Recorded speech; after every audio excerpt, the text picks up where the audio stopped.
ഇതിന് ട്രെയിലർ കണ്ടിട്ട് എനിക്ക് അത്രയും കൂടി ഇൻട്രസ്റ്റഡ് ആയിട്ടില്ലെങ്കിലും ഈ ഒരു പെർഫോമൻസ് കാണാൻ വേണ്ടിയിട്ടാണ് ഞാൻ പോയത്. ബട്ട് എന്റെ പ്രതീക്ഷകളെല്ലാം തെറ്റിച്ചുകൊണ്ട് എനിക്ക് അത്രയും കൂടി വർക്കൗട്ട് ആവുന്ന രീതിയിലല്ലായിരുന്നു. നമ്മുടെ പഴയ സുരാജേട്ടൻ സ്ക്രീനിൽ വന്ന് നിന്ന് കോമഡിയുടെ ഒരു സ്ക്രീനിൽ വന്ന് നിന്നാൽ തന്നെ നമുക്കത് ഭയങ്കരമായിട്ട് എന്റർടൈൻമെന്റ് ആണ്. ബട്ട് ഇതിൽ വരുമ്പോൾ ഭയങ്കര ഫോഴ്സ്ഫുള്ളി കോമഡി ചെയ്യുന്ന പോലെ എനിക്ക് ഫീൽ ചെയ്തു. ആ ഒരു നാച്ചുറാലിറ്റി എവിടെയോ നഷ്ടപ്പെട്ട പോലെ തോന്നി. ഭയങ്കര സീരിയസ് ആയിട്ട് എന്തോ ചെയ്യാൻ വേണ്ടി ചെയ്യുന്ന മാതിരി എനിക്ക് തോന്നി. സോ എനിക്കാണെങ്കിൽ പേഴ്സണലി ഒട്ടും തന്നെ വർക്കൗട്ട് ആയില്ല. ചാക്കോച്ചൻ ആളുടെ ലുക്ക് ഒരു രക്ഷയില്ലെങ്കിലും ക്യാരക്ടറിന് അത്ര ഇമ്പാക്റ്റോ ഡെപ്തോ ഉള്ളതായിട്ട് എനിക്ക് ഫീൽ ചെയ്തില്ല. പേഴ്സണലി എനിക്ക് അത്രയും കൂടെ വർക്കൗട്ട് ആയില്ല.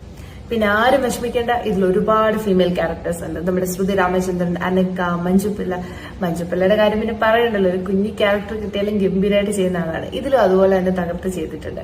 ആൻഡ് ശ്രുതി രാമചന്ദ്രൻ എനിക്ക് ഒരുപാട് ഇഷ്ടപ്പെട്ടു. ആളുടെ ക്യാരക്ടർ ഭയങ്കര ഇമ്പോർട്ടന്റ് ആണെന്ന് പറയുന്നില്ല, പക്ഷെ ആ ഒരു സ്ക്രീൻ പ്രസൻസ് ഉണ്ടല്ലോ, കണ്ടിരിക്കാൻ തന്നെ തോന്നുന്നു. അത്ര ഭംഗിയായിട്ടാണ് ഇതിൽ ശ്രുതി രാമചന്ദ്രൻ പ്രസന്റ്